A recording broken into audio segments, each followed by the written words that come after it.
ਸਾਂਝਾ ਟੀਵੀ ਤੇ ਜਿਵੇਂ ਕਿ ਤੁਹਾਨੂੰ ਹਰ ਪਲ ਦੀਆਂ ਖਬਰਾਂ ਦਿਖਾਈਆਂ ਜਾ ਰਹੀਆਂ। ਜੇਕਰ ਗੱਲ ਕਰੀਏ ਤਾਂ ਕੱਲ ਹੋਲੀ 14 ਤਰੀਕ ਦੀ ਹੋਲੀ ਜਿਹੜੀ ਹੈਗੀ ਆ ਧੂਮਧਾਮ ਦੇ ਨਾਲ ਪੰਜਾਬ ਦੇ ਵਿੱਚ ਮਨਾਈ ਜਾਵੇਗੀ ਅਤੇ ਇਸੇ ਨੂੰ ਲੈ ਕੇ ਜਿਹੜੇ ਕੁਝ ਵਿਚਾਰ ਸਾਡੇ ਮਨ ਦੇ ਵਿੱਚ ਨੇ ਉਹਨਾਂ ਦੇ ਜਿਹੜਾ ਹੈਗਾ ਜਵਾਬ ਲੈਣ ਲਈ ਅੱਜ ਪੰਡਿਤ ਜੀ ਕੋ ਪਹੁੰਚੇ ਆ। ਪੰਡਿਤ ਜੀ, ਹੋਲੀ क्यों मनाई जाती है? सब तो पहला यही साडा सवाल है।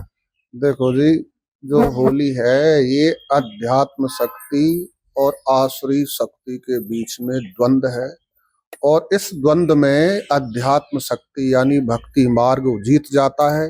उस जीत की खुशी में रंगों के साथ हम भगत लोग जो सनातन संस्कृति में श्रद्धा रखने वाले हैं, सनातन संस्कृति के अनुयायी हैं, वो उसी खुशी में इस होली के त्योहार को मनाते हैं। इसका क्या महत्व क्या है?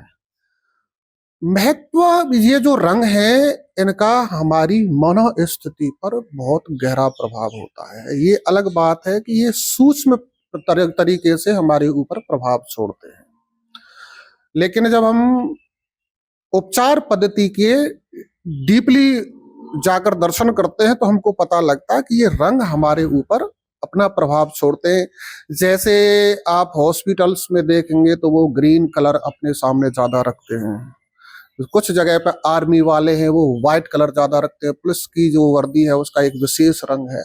तो इन रंगों का हमारी जो मन स्थिति है, हमारी अंदर की और बाहर की जो स्थिति है उस पर गहरा प्रभाव होता है। इसी बात को ध्यान में रखते हुए हम रंगों से एक दूसरे के साथ होली खेलते हैं। पंडित जी, सबसे बड़ी बात है कि ब्रिज में होली खेली जाती है और अब पंजाब में भी होली खेली जाती है, देश में होली खेली जाती है, क्या कहना चाहोगे?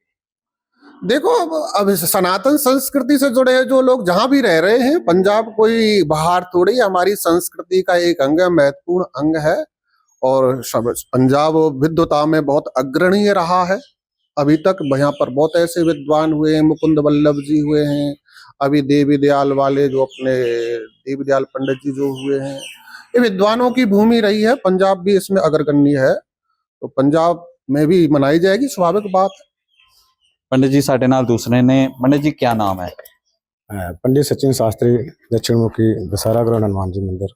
सचिन जी, आज जो हमारा विषय है होली क्यों मनाई जाती है, क्योंकि आज के जो हमारी नई जनरेशन है वो इस चीज को भूलती जा रही है कि हमारे जो दिन त्योहार हैं वो क्यों मनाए जाते हैं। सबसे पहले तो जो आप कह रहे हैं नवी जनरेशन की, इस पीढ़ी को सनातन के साथ जोड़ना, धर्म के साथ जोड़ना एक टारगेट बनता जा रहा है, क्योंकि संसारिक जो युग इस समय चल रहा है, आधुनिक युग चल रहा है, बच्चे इस युग में फंसे हुए हैं। इस युग से थोड़ा उनको बाहर निकालकर उनके धर्मों को बारे में बताना भी बहुत जरूरी है। और जब तक उनके घर के बुजुर्ग या मंदिरों में जो ब्राह्मण या हमारे धर्म के साधु संत जो बैठे हैं वो नहीं बताते कि त्योहारों का महत्व क्या है। जैसे अभी होली कल है और इसके बाद जो दिवाली आती है हमारे हिंदू धर्म में, ये बहुत बड़ा, इससे बड़ा कोई त्यौहार नहीं है। और दोनों का कारण से यही एक अच्छाई पर बुराई का जीत, बुरी शक्ति पर प्रभाव। जो होली आप पूछ रहे हैं होली क्यों मनाई जाती है, इसकी छोटी सी कहानी है कि एक हिरण्याकश्यप राक्षस था, उसका लड़का था प्रहलाद। प्रहलाद था भगवान का भक्त, हरि विष्णु का। और जो हिरण्याकश्यप था उसका यह था कि नहीं, भगवान हम स्वयं हैं। वो अपने इलाके में किसी को प्रभु नाम का स्मरण करने नहीं देता था, वो अपने नाम का भजन करवाता था, स्मरण करवाता था, कीर्तन करवाता था। एक दिन की ऐसी बात है कि स्कूल से उसको खबर है कि हिरण्याकश्यप जी, जो आपका बालक है वो स्कूल में भी कोई पाठ नहीं करता है, कोई अध्ययन नहीं करता है, सिर्फ यहाँ पर नारायण नारायण हरि हरि विष्णु विष्णु जपता है।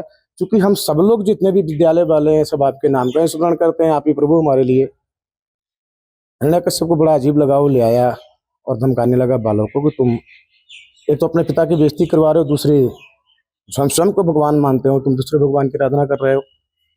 उन्होंने कहा कि भगवान तो वही हैं।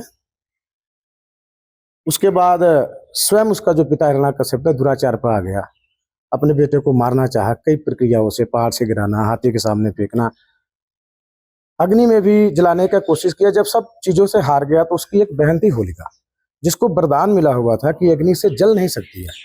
उसने होलिका को बुलाया कि होलिका बहन आओ और प्रहलाद को ले करके अग्नि में प्रवेश कर जाओ।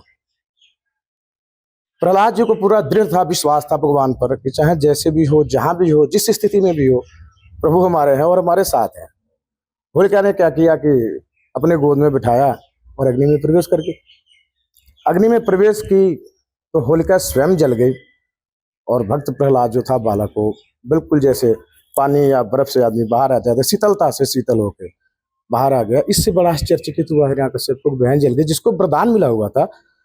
लेकिन उसको यह सोचना चाहिए कि वरदान भी किसी न किसी ईश्वरीय शक्ति के द्वारा मिलता है, दैविक शक्तियों के द्वारा मिलता है, ना कि दुष्ट शक्तियों के द्वारा कोई वरदान मिलती है। उसके बाद भी हिरण्यकश्यप ने हार नहीं माना और जलते हुए लोहे के खंभे से प्रहलाद को बांधा और कहा कि भगवान कहाँ कहाँ है तुम्हारे। उन्होंने कहा हर जगह है। लोहा खंभे को गर्म किया, प्रहलाद को बांध दिया, बोला इसमें भगवान है, दिखाओ। भगवान को ध्यान करते हुए प्रहलाद ने जब ध्यान किया तो खंभा पार करके उस भगवान नरसिंह रूप में अवतार हुए और हिरण्यकश्यप का वध किया। अब होली क्यों मनाई जाती है? उस अग्नि के प्रवेश में जल करके जितनी भी बुरी शक्तियां थी वो जल गई और अगले दिन खुशी के, क्योंकि हिरण्यकश्यप का वध हो गया, होलिका का वध हो गया, वो नगर निवासी क्षेत्र निवासी तो उन्होंने उत्सव मनाया अगले दिन कि हमको बहुत बुरी शक्तियों से या इन दुष्ट शक्तियों से ये पराजित हुई हैं, हमें विजय प्रदान हुआ है। उस विजय की खुशी में अगले दिन सब लोग रंग फूल पुष्प रंगों से, अबीरों से, गुलालों से एक दूसरे के साथ भाईचारा, क्योंकि सब लोगों का डर का माहौल था, एक दूसरे से भाईचारा भी नहीं निभा पा रहे थे। तो उसी दिन से हमारा भाईचारा परंपरा रह चली आ रही है। ये जो उत्सव है ये हमारे हिंदू सनातन धर्म का बहुत बड़ा उत्सव है। और इस उत्सव को अन्यथा जिस प्रकार से आप कह रहे थे कि कुछ लोग अन्य चीजें सिर पर मार कर, टमाटर है, गंदी चीजें, ऐसा नहीं है। नहा धो करके स्वच्छ होकर परमात्मा के सामने जाइए, पहले नमस्कार कीजिए, परमात्मा के चरणों में रंग गुलाल जो भी आपने अर्पित करना कीजिए। उसके बाद अपने परिवार में आकर अपने बड़े बुजुर्गों को पहले अबीर रंग गुलाल लगाइए, उनसे आशीर्वाद लीजिए, पुनः अपने यारों दोस्तों के साथ जाइए और खुशी के माहौल के साथ आप होली के त्योहार का आनंद लीजिए। ਇਹ ਬਹੁਤ ਵੱਡੀ ਗੱਲ ਹੈਗੀ ਆ ਕਿ ਹੋਲੀ ਦੇ ਤਿਉਹਾਰ ਨੂੰ ਲੈ ਕੇ ਜਿਹੜਾ ਹੈਗਾ ਇਹਨਾਂ ਵੱਲੋਂ ਇੱਕ ਅਪੀਲ ਕੀਤੀ ਗਈ ਆ ਕਿ ਆਪਣੇ ਮਾਤਾ ਪਿਤਾ ਅਤੇ ਪਰਮਾਤਮਾ ਨੂੰ ਯਾਦ ਕਰਦੇ ਹੋਏ ਦਿਨ ਤਿਉਹਾਰਾਂ ਨੂੰ ਸਾਨੂੰ ਮਨਾਉਣਾ ਚਾਹੀਦਾ। ਉਹਦੇ ਨਾਲ ਜਿਹੜਾ ਹੈਗਾ ਸਾਡਾ ਜਿਹੜਾ ਸਿਸਟਮ ਹੈਗਾ ਉਹ ਵਧੀਆ ਚੱਲੇਗਾ। ਕੈਮਰਾ ਪਰਸਨ ਨਾਲ ਪਨੀਤ ਅਰੋੜਾ, ਸਾਂਝਾ ਟੀਵੀ, ਨਕੋਦਰ।